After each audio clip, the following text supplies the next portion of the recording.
Welcome dear students in this lecture of adolescence. It is the topic from the chapter Human Health and Disease, right? But adolescence is not a disease at all. Then what is it? So let's proceed for adolescence here. So it is actually the stage of our life between childhood and adulthood, right? So it is not a disease at all.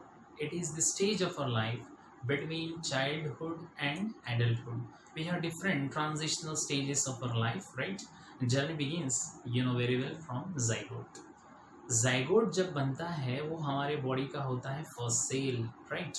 और फिर उसमें divisions होने लगते हैं जिसको cleavage कहा जाता है, ठीक है? और आपको मिलेगा एक प्रोमिनेंट स्टेज मल्टी सेलुलर जिसका नाम है एम्ब्रियो.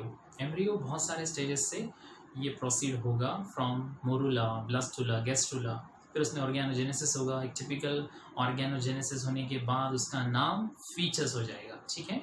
अप टू बर्थ उसका नाम फीचर्स रहेगा. आफ्टर बर्थ पार्चुरेशन उसका नाम होगा इन्फेंट, राइट? इन्फेंट 1 से 2 साल तक उसको कहा जाएगा.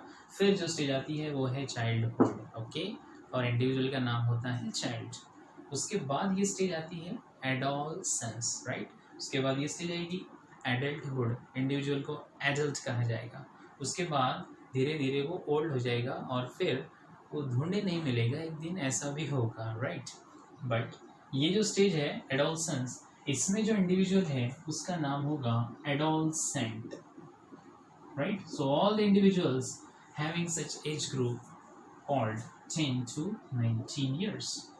ये खास जो एज ग्रुप यहाँ लिखा गया है 10 to 19 years, तो ये क्या है? ये एज ग्रुप ही कहलाता है adolescence age group, okay? According to government of India through national youth policy, अगर आप देखो तो यहाँ पे इसको इस तरह डिफाइन किया गया है टीनेज 13 to 19 years. तो इन सब में स्पेलिंग में अगर आप देखो तो टीन आएगा, इसीलिए इस खास एज को कहा जाता है teenage, teenagers, okay? All of you belong to this age group, right? All of you are adolescents, okay? तो हमें जो पढ़ना है ट्रांसफॉर्मेशन पढ़ना है. This age is characterized by different types of changes, okay? यहाँ पे फिजिकल चेंजेस होंगे, यहाँ पे मेंटल चेंजेस होंगे, यहाँ पे साइकोलॉजिकल चेंजेस होंगे, यहाँ पे बिहेवियरल चेंजेस होंगे, ठीक है? और यहाँ पे सेक्सुअल चेंजेस भी होंगे. So I mean to say this is highly sensitive stage of our life, ठीक है? तो इसको समराइज करते हैं, समझते हैं with the help of 3 different titles. तो एडोलसेंस को हमने डिवाइड करना है into 3 different stages. So let's see one by one, ठीक है? उनको आप कह सकते हो namely early stage of adolescence, middle stage of adolescence and late stage of adolescence. तो इसमें से पहला हम पढ़ेंगे first, right? Early stage of adolescence. Early stage, इसको अगर आप कैरेक्टराइज करना चाहो एज के हिसाब से तो आप कह सकते हो age group between 10 to 14 years, ठीक है? 10 to 14 years, ये जो एज आप देख रहे हो यहाँ पे, इसके बीच में होने वाले चेंजेस ये अर्ली एडोलसेंट चेंजेस कहलाएंगे, right? Early adolescence changes, okay? और इसमें क्या होता है इस पर्टिकुलर एज में? So it is characterized by rapid growth, rapid physical growth. यहाँ पे आपको देखने को मिलेगा बहुत ही ज़्यादा फास्ट, राइट? इंटेंसिव ग्रोथ आप कह सकते हो. यहाँ पे सेल डिवीजन का रेट फास्ट होगा, protein synthesis, accumulation of nutrients, ठीक है ना? और आप देख सकते हो बोन का एलोंगेशन की वजह से इंडिविजुअल का हाइट ये काफ़ी ज़्यादा बढ़ेगा एट रैपिड रेट, इसलिए कहा गया है रैपिड ग्रोथ यहाँ पे होता है. पर्सन सेल्फ एक्सप्लोरेशन दिखाता है, ठीक है? सेल्फ एक्सप्लोरेशन यहाँ पे स्ट्रांगली हो जाएगा. इसी के साथ साथ पर्सन में कॉन्क्रीट थिंकिंग देखने को मिलेगी, ओके? Concrete thinking. और चेंज इन पेरिफेरी, यहाँ पे क्या होगा? Change in periphery of the person, individual. और यहाँ पे थोड़ा सा इंडिविजुअल में बिहेवियरल चेंज भी आएगा और नई फ्रेंडशिप वो इस्टेब्लिश करना चाहेगा, राइट? विथ हिज और हर पीयर ग्रुप्स. पीयर ग्रुप उनको कहा जाता है जिससे कि ये फ्रेंडशिप करते हैं और उनके सेम एज के होते हैं, ठीक है? Individuals of similar age group they are included in peer group. तो फ्रेंडशिप किससे होगी? Peer group individuals, right? तो आप देख सकते हो पहली जो स्टेज है उसमें फिजिकल चेंजेस होते हैं और इस स्टेज में पर्सन में चाहे गर्ल हो या बॉय इसमें होते हैं स्टेरॉइड्स, तो ये स्टेरॉइड्स की वजह से ये काम होता है ऑफ कोर्स। और दो मेन स्टेरॉइड आपको पता है, पहले जो मेल में होगा टेस्टोस्टेरॉन वो एक एंड्रोजन है, फीमेल में होगा एस्ट्रोजन, राइट। लेकिन वो आते कहाँ से हैं, तो इसके लिए पहले आपको यहाँ पे स्टेरॉइड्स को स्टिमुलेट करने वाला फॉलिकल स्टिमुलेटिंग हार्मोन, ठीक है, और ल्यूटिनाइजिंग हार्मोन, इस पे भी ध्यान रखना होगा। तो जब ये हार्मोन्स आते हैं तो आपको पता है सेक्सुअल मैच्योरिटी यहाँ पे स्टार्ट हो जाएगा, और फिर स्टेरॉइड्स आने लगेंगे फ्रॉम गोनाड्स, जैसे कि एंड्रोजेंस मेल से आएंगे एंड्रोजेंस, राइट, आप समझ सकते हैं एंड्रोजेंस, ये इसका बेस्ट एग्जाम्पल टेस्टोस्टेरॉन है, राइट। और फीमेल में आ जाएगा estrogen, female steroid sexual hormone, ठीक है ना। तो इससे एंड्रोजेंस यानी टेस्टोस्टेरॉन और ये ईस्ट्रोजन, इससे मेल और फीमेल दोनों में बिहेवियरल चेंजेस भी आने लगेंगे, उसका एक ये इम्पैक्ट होगा, राइट। बट मेजर चेंजेस होंगे फिजिकल, राइट। तो अर्ली स्टेज आपने समझ लिया। अब हम चलते हैं towards next stage of adolescence, that is middle stage. Middle stage, तो इसको आप प्रोसीड करिए फ्रॉम 15 टू 17 ईयर्स, ठीक है।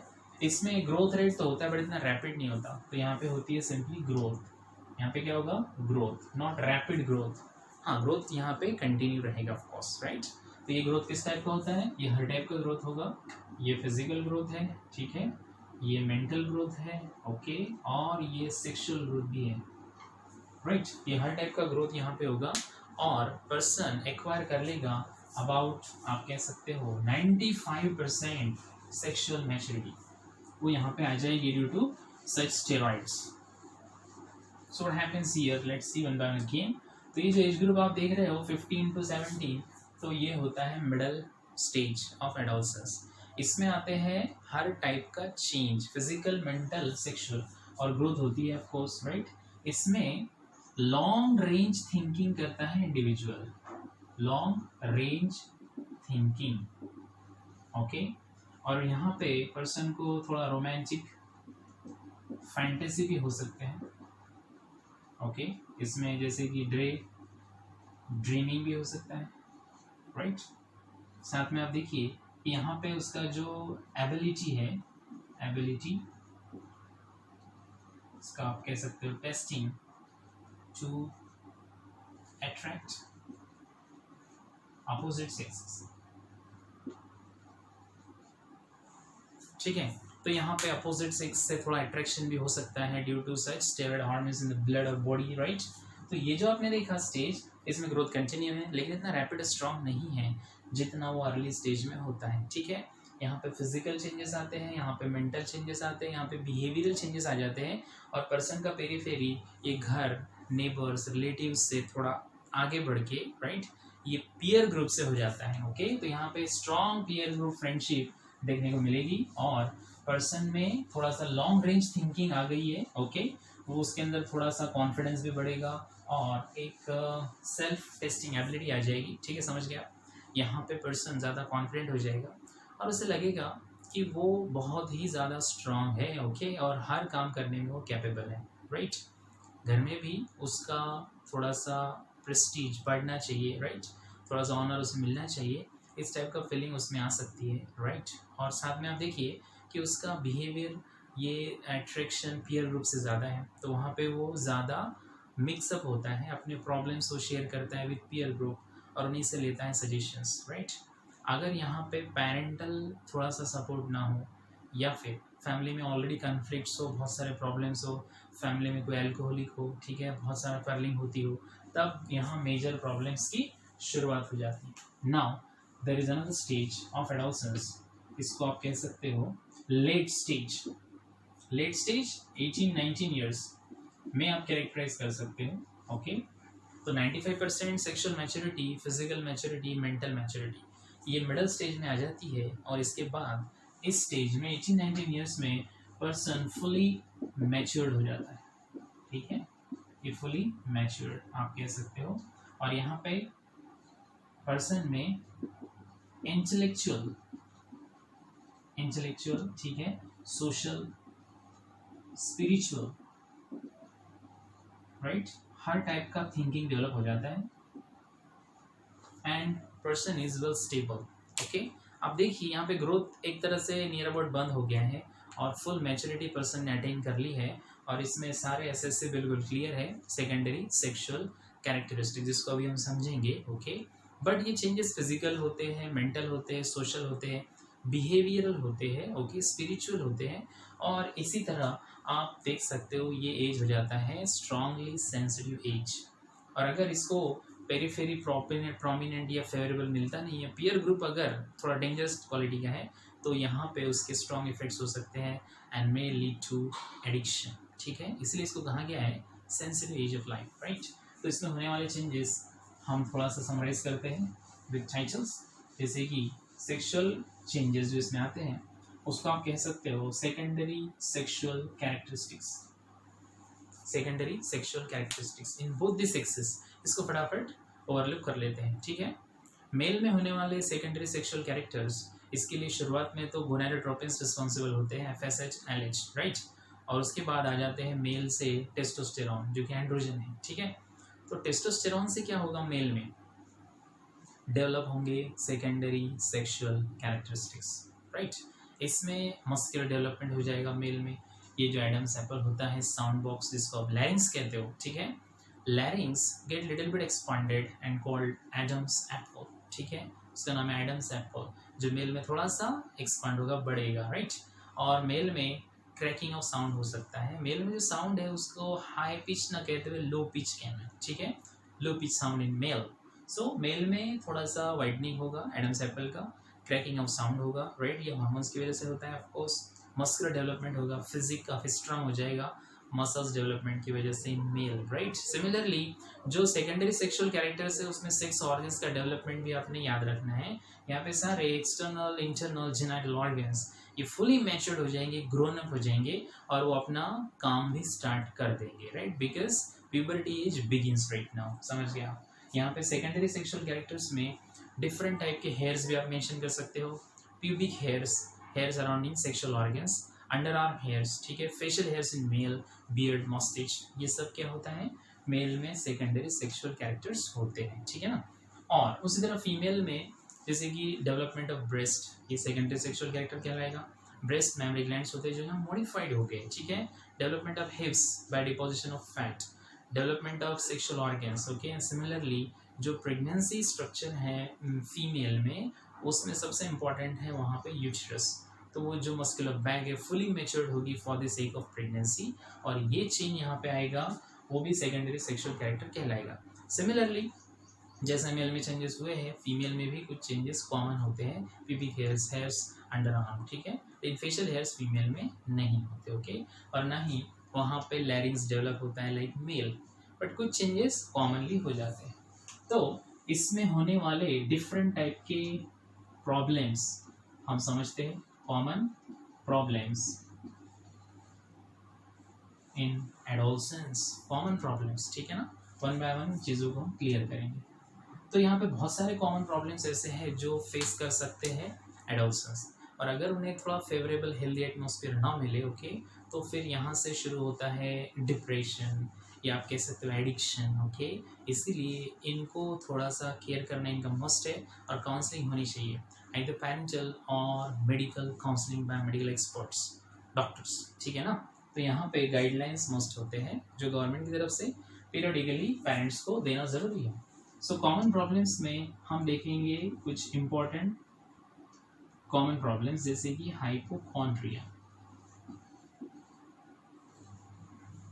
व्हाट इज हाइपोकॉन्ड्रिया, ठीक है। हाइपोकॉन्ड्रिया क्या होता है, हाइपोकॉन्ड्रिया का सीधा मतलब है इट इज़ नथिंग बट एक आप देखिए कि undue concern, extra care about the physique, about the health, यानी कि यहाँ पे पर्सन हेल्थ कॉन्शियस तो होना ही चाहिए, हर पर्सन हेल्थ कॉन्शियस होना चाहिए, लेकिन यहाँ पे हाइपोकॉन्ड्रिया का मतलब है एक्स्ट्रा केयर रिगार्डिंग हेल्थ, इसको आप अनड्यू केयर कह सकते हो, अनड्यू कंसर्न रिगार्डिंग हेल्थ, ठीक है ना, undue concern regarding health, okay. यहाँ पे अगर मेल है, इन केस मेल हो फीमेल हो, दोनों में एक ऐसा भी बिहेवियर हो सकता है कि उन्हें थोड़ा सा फिजिक डेवलप करना है, हेल्थ मेंटेन करनी है, राइट, और उसके लिए वो क्या करते हैं, बहुत सारा डाइट लेते हैं जो कि बैलेंस नहीं होता, ठीक है। डाइट होता है सिंपली जिससे उनके बॉडी में एक्स्ट्रा फैटी पोजिशन होके वो कन्वर्ट हो जाता है इनटू बुलिमिया, ठीक है ना, बुलिमिया। या सिंपली आप कह सकते हो ओबेसिटी में ये कन्वर्ट हो जाएगा, ओबेसिटी, फैटनेस, ठीक है ना। और पर्सन इंडिविजुअली धीरे धीरे एज अ डायमीटर बढ़ाने लग जाएगा, ये नो दैट वेरी वेल। और दूसरा एक प्रॉब्लम इसमें हो सकता है कि anorexia nervosa, anorexia nervosa, okay. अब ये क्या चीज़ है, एनोरेक्सिया नर्वोसा, राइट। तो मोस्टली गर्ल्स में देखा जाता है एनोरेक्सिया नर्वोसा। एक तरह का साइकोलॉजिकल हेटिंग है टुवर्ड्स मेजर स्टेपल फूड, जो आप देखिए डाइटिंग, सो कॉल्ड डाइटिंग, जो बैलेंस डाइट के बगैर की जाए, ओके, उससे हो सकता है एनोरेक्सिया नर्वोसा। यानी सिर्फ सैलेड पे डिपेंड रहना और प्रॉपर न्यूट्रिएंट्स का इंटेक बॉडी में ना करना, इतना कंटिन्यूअस सैलेड का यूज़ कि जो दूसरे मेजर फूड है उससे एक तरह का हेटिंग क्रिएट हो जाए, उसको कहा जाता है psychological hating towards the main food material, okay, anorexia nervosa. तो ये सब क्या है, ये अनड्यू केयर है रिगार्डिंग हेल्थ, तो इसी को कहना है हाइपोकॉन्ड्रिया। दूसरा प्रॉब्लम यहाँ पे हो सकता है कॉमन इन एडोलसेंस, वो है neurasthenia, neurasthenia. Have a look at the term here, neurasthenia. So what is neurasthenia? ये न्यूरेस्थीनिया क्या होता है, ठीक है। न्यूरेस्थीनिया का मतलब है फेल्यूर और lack of concentration, person fails to concentrate on particular, तो ये होता है लैक ऑफ कंसंट्रेशन, ठीक है। वैसे कंसंट्रेशन करना हमेशा मुश्किल तो रहता ही है फॉर ह्यूमंस, राइट। ह्यूमन का जो ब्रेन है वो एक जगह स्टेबल रहना थोड़ा मुश्किल है, लेकिन फिर भी जैसे कि आप देखते हो in examination hall what happens there, examination hall में हम हमारे थिंकिंग को कॉन्सेंट्रेट करते हैं on question paper and question, we think rapidly about answers and not about our daily thinking, routine thinking, ठीक है ना। हमारे हाउस होल्ड वर्क्स, राइट, और हमारे हाउस होल्ड ड्यूटीज़ या फिर रूटीन वर्क, इसके बारे में एग्जाम्स में हम नहीं सोचते हैं, बिकॉज हमारे पास होता है रेटिकुलर एक्टिवेशन सिस्टम, राइट, जो अननेसेसरी सिग्नल्स को ब्लॉक कर देता है at such important critical conditions, है ना। यानी एक चीज़ के बारे में हम स्पेशली थिंक कर सकते हैं, बाकी सिग्नल्स को हम रोक सकते हैं with the help of our diencephalon which is a part of our brain, forebrain, ठीक है ना। डायनसेफेलॉन में आपको पता है एक खास पोटेंशियल है, एक पावर है। हाइपोथैलेमस, इपीथैलेमस, उसके बीच में का जो हिस्सा है वो है थैलेमाई यानी थैलेमस, राइट, दोनों तरफ से, तो वो सिग्नलिंग रोकने का काम करेगा और हमें कंसंट्रेशन में हेल्प मिलेगी। बट यहाँ पे है स्टेरॉइड्स, यहाँ पे क्या है, स्टेरॉइड्स इन द ब्लड, तो इसका ये प्रॉब्लम हो सकता है कि पर्सन का कंसंट्रेशन में थोड़ा लैक्यूना क्रिएट हो जाए। और एक मूवी में जनरली एक इंटरवल होता है, ठीक है, बट इसके बहुत सारे इंटरवल्स हो जाएंगे, राइट। ये ऐसा इंडिविजुअल है जो सीरियल्स में 2 से 3 ब्रेक होते होंगे मे बी, ठीक है। अगर इसको सीरियल देखना है कोई तो इसके 10 से 12 ब्रेक हो जाएंगे, बिकॉज ही और she can not focus on particular study, एक तरह नहीं कर पाएगा ये इंडिविजुअल, ठीक है, बहुत सारे ब्रेक लेगा क्योंकि उसका ब्रेन स्टेबल नहीं रहेगा, right. So that is what neurasthenia is, lack of concentration, और थोड़ा अनस्टेबल टाइप बिहेवियर आपको दिखा सकता है। फिर यहाँ पे हम डिस्कस करेंगे कुछ important categories of phobia. Phobia का मतलब क्या है, देखिए एक होता है एंजाइटी, एंजाइटी में आप कह सकते हो कि पर्सन जो है वो थोड़ा सा घबराता है, फियर रिगार्डिंग व्हाट, उसका कोई रीज़न उसको पता नहीं रहता, राइट। यानी किस चीज़ से हमें लगता है डर, ये समझ नहीं पाते हैं, तो उसको आप कह सकते हो अनकम्फर्ट फीलिंग और एंजाइटी, ठीक है। लेकिन ये ऐसा नहीं है, यहाँ पे है ऑफ कोर्स फियर, लेकिन फियर एक खास चीज़ से हो सकता है, जैसे कि फॉर इंस्टेंस आप देख लो hydrophobia, hydrophobia, okay, nyctophobia, strangophobia, okay. Hydrophobia का मतलब हुआ कि पानी से उसको डर लगता है, पानी से डरने का मतलब पानी को टच नहीं करेगा, नहाएगा नहीं, ऐसा नहीं है, ओके। ज़्यादा पानी या क्वांटिटी में रहेगा ना, वहाँ से उसको थोड़ा सा फियर क्रिएट हो जाएगा, जैसे कि रेबीज़ में होता है, ठीक है, वो डिसीज़ है रेबीज़, लेकिन यहाँ पे ये एक एज इफेक्ट है, ओके। इस खास एज में उसको पानी से डर लग सकता है कुछ ड्यूरेशन तक, बाद में तो खुद का स्विमिंग पूल बनाएगा और उसमें डुबकी लगाएगा, इट डजेंट मैटर, लेकिन पहले स्टेज में थोड़ी देर वो डर सकता है, मे बी हर पर्सन को नहीं रहेगा ये, सिलेक्टिवली। और ये निक्टोफोबिया, ये डार्कनेस का डर, ठीक है, डार्कनेस, यानी अगर पर्सन को डार्कनेस एटमॉस्फेरिक कंडीशंस में अगर भेजा जाए तो डर जाएगा, राइट। वैसे नॉर्मली थोड़ा बहुत डर तो सबको लग सकता है डार्कनेस से, डार्क से, राइट, बट ये थोड़ा ज़्यादा रहेगा, ओके, पर्टिकुलरली। तो फिर इसी तरह स्ट्रेंजोफोबिया, यानी कोई स्ट्रेंज पर्सन अगर घर में आता है तो ये इंडिविजुअल छूट जाएगा, ओके, फेस करना उसे थोड़ा सा मुश्किल लगेगा, राइट। तो स्ट्रेंजोफोबिया कहलाता है। कुछ पर्सन्स को गैदरिंग से डर लगता है, कुछ पर्सन्स को लोनलीनेस से डर लगता है, ओके। और यहाँ पे डर की वजह जो होती है वो स्पेसिफिक होती है, इसी को कहना है फोबिया। एग्जामोफोबिया के बारे में आपका क्या ख्याल है? ठीक है, फटाफट एग्जामोफोबिया। एग्जामोफोबिया के बारे में अपने ध्यान रखना है कि अगर कोई पर्सन है और उससे लगता है कि एग्जाम्स में कौन से क्वेश्चंस आएंगे, क्या वो कॉम्प्लिकेटेड होंगे, क्या वो सिंपल होंगे, राइट, क्या वो फैमिलियर क्वेश्चंस होंगे या कोई नया क्वेश्चन आ जाएगा सिलेबस के बाहर का, ओके, ये नॉर्मल टाइप का एटीट्यूड है और ये एग्जामोफोबिया नहीं है, ठीक है। फिर एग्जामोफोबिया क्या है? अगर कोई इंडिविजुअल ऐसा है जिसको लगता है कि एग्ज़ाम होनी नहीं चाहिए, कुछ भी हो जाना चाहिए but exam should be cancel, तो इस टाइप का जो बिहेवियर है वो हो सकता है एग्जामोफोबिया, राइट। उसके बारे में डर है क्योंकि पढ़ाई नहीं की है, that might be the reason, but ये आप समझ सकते हो एज इफेक्ट है, कुछ देर रहेगा उसके बाद न्यूट्रलाइज हो जाएगा। सो फोबिया ये टिपिकल है। फिर यहाँ पे होता है एक्ने। एक्ने आप कह सकते हो पिंपल्स, डिम्पल्स नहीं, आप पिंपल्स। तो ये पिंपल्स या एक्ने क्या होते हैं? हमारी स्किन जो है ये कैरेक्टराइज्ड है बाय ग्लैंड्स। इसमें होते हैं दो टाइप के major glands, right, dermal glands आप कह सकते हो।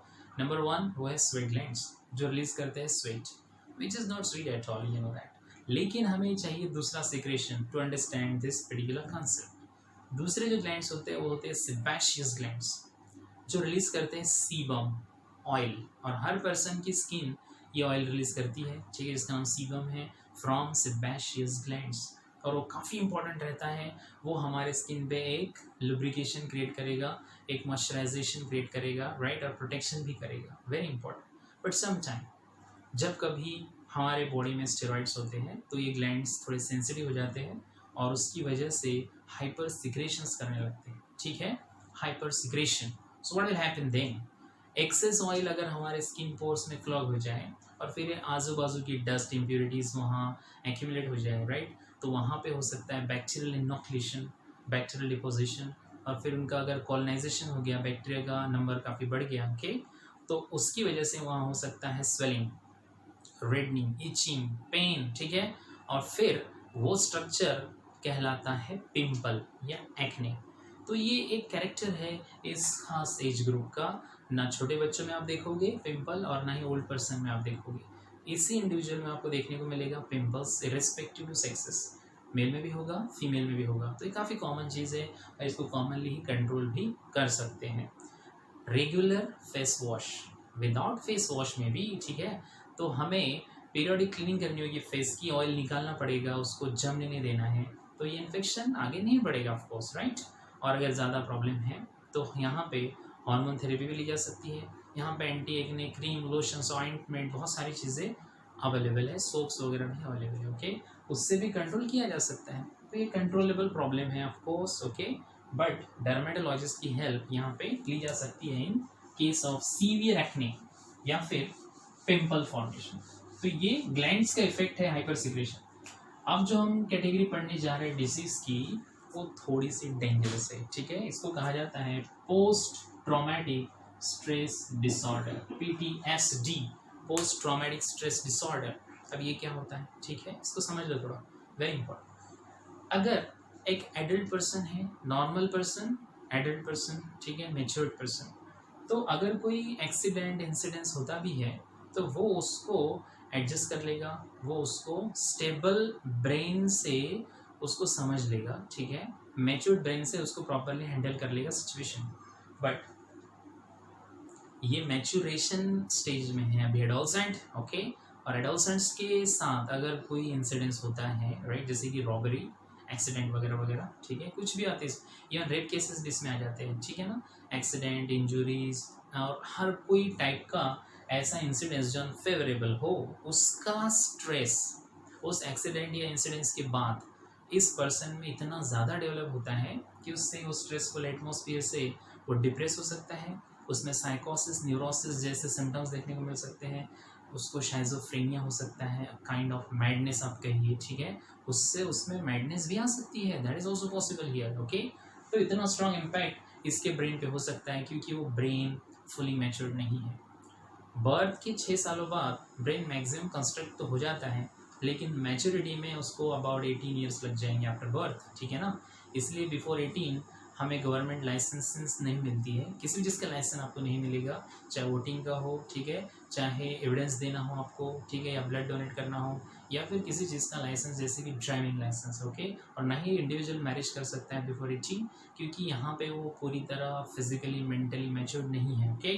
So that's I am talking about. ये इंडिविजुअल थोड़ा सा सेंसिटिव है, ठीक है, ये इंडिविजुअल फुली मैच्योर्ड नहीं है बाय ब्रेन, इसीलिए अगर कोई इंसिडेंस होता है अनवांटेड तो उसका स्ट्रेस, जैसे कि एक्सीडेंट, ओके, जैसे कि burning of any important place, right, या फिर रॉबरी, मर्डर वगैरह, रेप केसेस, उसके बाद जो स्ट्रेस डेवलप होगा तो वो काफ़ी स्ट्रांग हो सकता है यहाँ, और पर्सन डिप्रेस्ड हो सकता है, कोमा में जा सकता है, उसका डेथ भी हो सकता है, ठीक है ना। तो यहाँ पे बहुत सारे कॉम्प्लिकेशंस है, लेकिन इसका भी सोल्यूशन, ओके।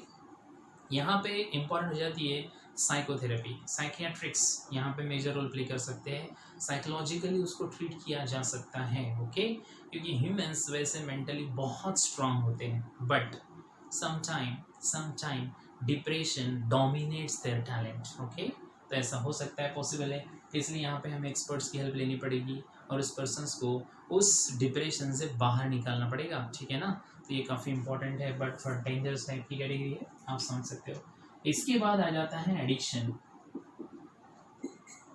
तो एडिक्शन का मतलब है complete physical and psychological dependence on particular thing, ठीक है, एक खास चीज़ पे पूरी तरह डिपेंड हो जाना, complete dependence, okay, physical dependence and psychological dependence, may be on drug addiction, may be on tobacco products, smoking वगैरह, ठीक है, या फिर अल्कोहलिज्म, ऐसे ही बहुत सारी चीज़ें, राइट, ये कहलाती है एडिक्शन। तो एडिक्शन होने का सबसे अप्रोप्रिएट एज ये एडोलसेंस ही होता है, राइट। इस पीरियड में इस टाइप का एडिक्शन ये स्ट्रांगली हो सकता है, ओके। तो यहाँ पे हम सेपरेटली पढ़ने वाले हैं, एक सेपरेट टाइटल रहेगा हमारा addiction, drug addiction, tobacco addiction and alcoholism, okay. But इसमें ये सारे जो प्रॉब्लम्स आ रहे हैं इस एज में, तो इसका क्या कोई सोल्यूशन है, ओके। ऑफ कोर्स इसका स्ट्रॉन्ग सोल्यूशन है। सबसे पहले तो पेरेंट्स ने अपने बच्चों से प्रॉपरली कम्युनिकेट करना चाहिए, थोड़ा फ्रेंडली बिहेवियर होना चाहिए रैदर देन फैमिली कन्फ्लिक्ट्स। अगर पेरेंट्स ही यहाँ पे लड़ाई झगड़ा करेंगे, ओके, तो बच्चों पे इसका एडवर्स इफेक्ट हो सकता है और वो अपने पीयर ग्रुप में ही सारी चीज़ें डिस्कस करेगा, ओके। पीयर ग्रुप इसी के एज का होता है तो उन्हें भी ज़्यादा एक्सपीरियंस नहीं है और ना ही वहाँ से कोई ऑथेंटिक गाइडलाइंस मिलेगी, ओके। अपने प्रॉब्लम्स का सल्यूशन उन्हें कहाँ मिलेगा, या तो पेरेंट्स से मिलेगा या फिर मेडिकल एक्सपर्ट से मिलेगा, तो यही होती है काउंसलिंग, ठीक है। इसके अगर कुछ प्रॉब्लम है तो पेरेंट्स ने कम्युनिकेट करना चाहिए, अदरवाइज वो कम्युनिकेशन वो अपने पीयर ग्रुप से, अपने फ्रेंड से बाहर करेगा और वहाँ उसे मिलेगा stimulation for smoking, stimulation for alcoholism, stimulation for drug addiction, है ना। तो यहाँ पे पीयर ग्रुप काफ़ी इंपॉर्टेंट हो जाता है, पेरेंटल काउंसलिंग काफ़ी इंपॉर्टेंट हो जाती है और वो पर्सन को भी थोड़ा सा गाइडलाइंस करना ज़रूरी है, not only by government and society but by parent themselves, है ना। तो अगर घर में उसको गाइडलाइंस मिलती है प्रॉपर, तो रिस्ट्रिक्शंस अगर रहते हैं, ओके, अच्छी गाइडलाइंस, ये इसे बनाएगी एक सुपर ह्यूमन, ठीक है ना, जैसे कि हमें नीड होता है इन फ्यूचर, राइट। तो फैमिली बैकग्राउंड, फैमिली का एटमोसफियर, सोसाइटी का बिहेवियर इनके साथ, ठीक है ना, ये चीज़ें काफ़ी मायने रखते हैं कि हम इन्हें कितना वैल्यू देते हैं घर में, इनका रिस्पेक्ट भी करना होगा थोड़ा, क्योंकि इनका टेंडेंसी थोड़ा अलग बन गया अभी, ये खुद को काफ़ी मैच्योर समझते हैं और अगर घर में इन्हें थोड़ा सा प्रेस्टीज या इंपॉर्टेंस ना दिया जाए तो फिर हो सकता है ये थोड़ा डिप्रेस्ड हो जाए या फिर इन्हें लगे कि अपने घर में कोई वैल्यू या इंपॉर्टेंस नहीं है, okay. So parents have to be more careful regarding this highly sensitive individuals called adolescence, okay. तो ये ऐसा स्टेज है जिसमें पर्सन चाहे तो बहुत बढ़िया डेवलपमेंट भी कर सकता है विथ पॉजिटिव थिंकिंग और अदरवाइज ये एडिक्ट भी बन सकता है इफ़ कंडीशंस आर अनफेवरेबल। तो इसको किस तरह मोल्ड करना है ये तो प्योरली डिपेंड करता है on family, on parents, okay. And society and teachers of course. ठीक है, तो सारी चीज़ें अगर बढ़िया मिलती है तो इस इंडिविजुअल को कोई प्रॉब्लम नहीं आएगी और वो इन सारे प्रॉब्लम्स का सोल्यूशन घर में ही कर लेगा। Okay, rather than peer individuals, peer group peoples, जहाँ से अनफेवरेबल अनवांटेड एडवाइस उसको मिल सकते हैं। सो यहाँ पे इम्पॉर्टेंट होता है टेंडेंसी होना चाहिए उसमें टू से नो। ठीक है, पीयर प्रेशर को उसने हैंडल करना चाहिए, तब वो इस टाइप का एडिक्शन से दूर रहेगा ऑफ कोर्स, और वो फ्यूचर डेवलपमेंट काफ़ी स्ट्रांगली करेगा, क्योंकि यही वो स्टेज है जब पर्सन बहुत ही डिटरमाइन होता है, सेल्फ इस्टीम उसमें होता है, सेल्फ कॉन्फिडेंस उसमें होता है, और यहाँ पे वो सब कुछ कर सकता है जो फ्यूचर के लिए उसके बेस्ट है। राइट, तो ये जो हमने कंसेप्ट पढ़ा एडोलसेंस, इसमें सबसे इम्पॉर्टेंट है फैमिली का support. Okay, medical counselling, parental counselling, ये भी इम्पॉर्टेंट हो सकती है, बट कॉमन प्रॉब्लम से थोड़ी देर के लिए है, तो इसका सोल्यूशन अगर उसे हम ऑथेंटिकली दे दे तो यहाँ पे कोई मेजर प्रॉब्लम नहीं आती है। So hope you got the point. Thanks for watching.